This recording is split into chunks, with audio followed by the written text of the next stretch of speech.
First, log in or create an account clicking on the Sign Up button. Inside the app, hit the New Presentation button.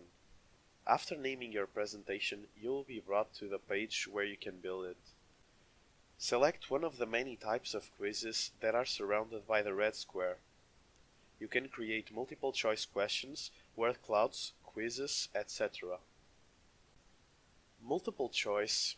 To create a multiple choice question, you'll have to create a new slide, choose multiple choice question, type in your question, enter your answer options.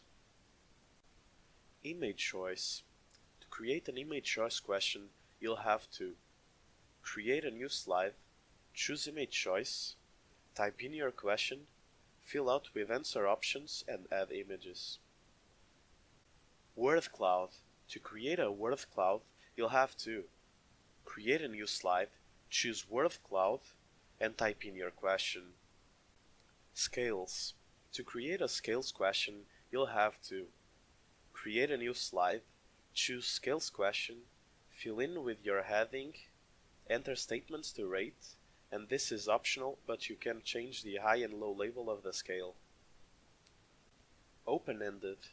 To create an open-ended question, you'll have to create a new slide, choose open-ended question, fill in with your question, choose how to display the results.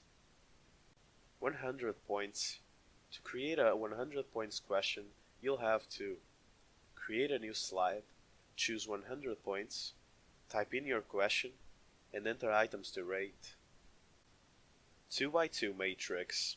To create a 2x2 matrix, you'll have to create a new slide, choose 2x2 matrix, fill in your heading, enter items to rate, and this is optional, but you can enter axis names and labels.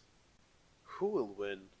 To create a who will win question, you'll have to create a new slide, choose who will win, fill in your question, enter contestants.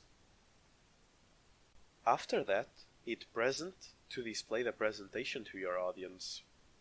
Now your audience just needs to go to menti.com and type the code displayed on the screen to start answering your questions.